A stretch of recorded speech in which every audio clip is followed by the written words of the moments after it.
From Dexerto, Steam quietly begins removing adult games over new rule. Steam is removing adult-only games from the storefront following a policy change tied to the payment processor restrictions. In mid-April of 2025, Valve updated its developer guidelines to prohibit certain kinds of adult-only content that could violate the rules and standards of payment processors like Visa, Mastercard, and PayPal. The change was not publicly announced, because it probably would have gone over really badly, but removals began shortly after. The update was first spotted by SteamDB, a third-party platform that monitors changes to Valve's developer documentation. The new rule appeared under the "What You Shouldn't Publish on Steam" section and went into effect without a formal announcement, 'cause it would have ended really badly! After the change, Polygon reported that at least 22 titles were removed from the storefront. While Valve has not provided an official list of affected games, many of the delisted titles reportedly include mature themes that are frequently flagged by financial institutes, who should have no say over how people spend their money. The updated Steamworks documentation now states that developers should not publish, quote, content that may violate the rules and standards set forth by Steam's payment processors and related card networks and banks, or internet network providers, in particular, certain kinds of adult-only content. For now. The policy did not provide further details on what constitutes a violation, and Valve is not issued direct guidance or clarification how the rules are being enforced. This marks a shift from Valve's past stance on adult content. Back in 2018, the company adopted a more progressive approach, allowing developers to publish mature games as long as the content was legal and properly labeled, as it should be. That policy remained in place for years, allowing a wide range of adult titles to remain on the platform under age-gated conditions. Now Valve appears to have aligned its enforcement with the standards of third-party financial services, and without clear communication or an appeal process, developers are left uncertain about what types of content may be affected. As of July, the full extent of the removals remains uncertain, and enforcement appears to be ongoing.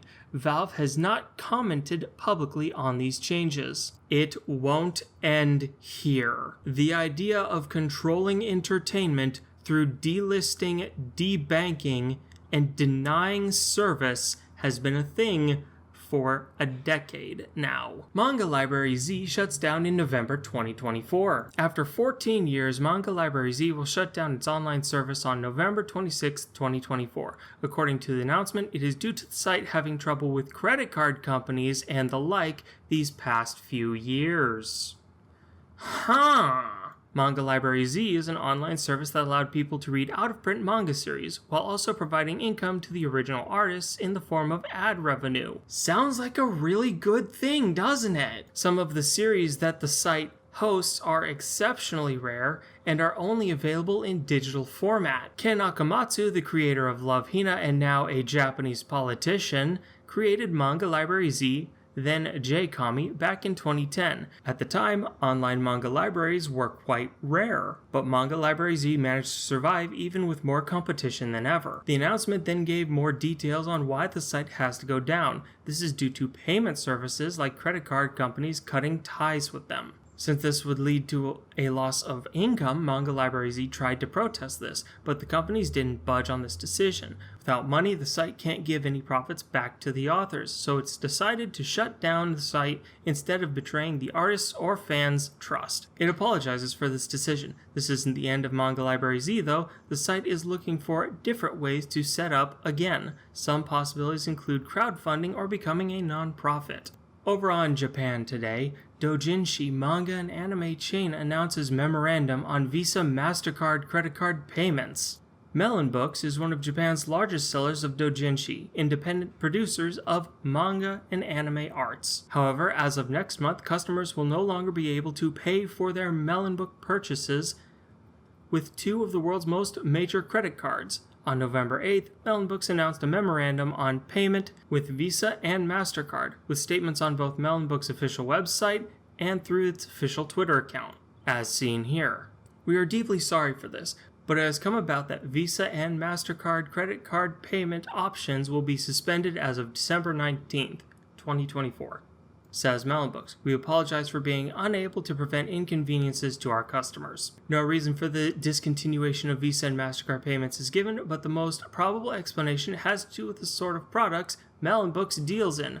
I wonder what they are. Though doujinshi are not synonymous with pornography, many, and arguably the majority, of the most prolific and popular doujin artists specialize in adult material. In recent years, a number of credit card companies have become more cautious about involving themselves in transactions for purchasing content that could be considered pornographic. And it's likely that Visa and Mastercard's policies have shifted such that they are no longer comfortable rendering payment to Melonbooks as they once were. However, Melonbooks appears to have hope that they can salvage the relationship with Visa and Mastercard.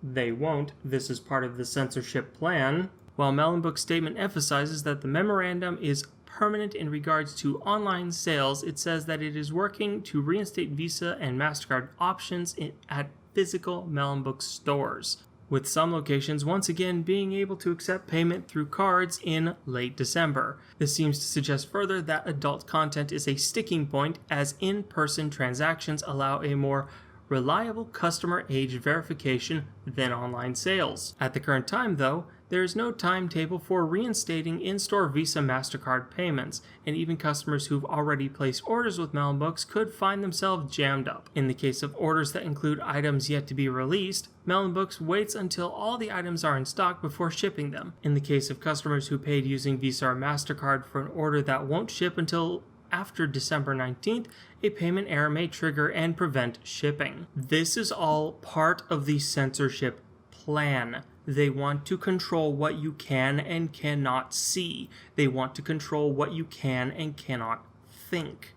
The way the payment system is set up, you need billions, you need Elon Musk levels of money to be able to create your own independent payment processor that does not have to follow the same rules as them. No one has that kind of money. No one has that kind of time. It's not going to happen. They know it, we know it, they know we know it. Simple as. And because they hold the reins of power, they hold the flow of money, they can tell you what media you are and aren't allowed to consume, what series you're allowed to read, what games you're allowed to play. Right now, it's only certain subgenres of porn. Next, they'll broaden that category, and then it will be all adult-themed content, then maybe it will be mature-themed content, then maybe it'll have to do with specific ideas. No, you can't play that game. It doesn't have the designated amount of diversity as prescribed by the banks. Does that sound like an entertainment world you want to live in? It's already happened to Japan more than once. I only see one feasible way out of this. One feasible way. I don't put my money on it happening, but there is only one way, and that is to designate banks, federal credit unions, payment processors, any method through which money moves. Money is stored and money is spent. All of it. It needs to be designated a public utility, like the telephones were. That way, a company that provides that service is not legally allowed to deny products or services that are not illegal. You can read this and you can find a whole lot of cringeworthy things to say about the list of the removed titles. There is quite a lot in there I object to. But if it's fiction, it's legal. And if it's legal, it should be available whether you like it or not. And just if you need further proof, who owns Visa and Mastercard? Major shareholders: Vanguard, BlackRock, State Street. This is all part of the plan. Control the money, control the entertainment, control the speech. Free speech means protecting speech you disagree with. Don't care how much you hate it. And mark my words, it will not stop here.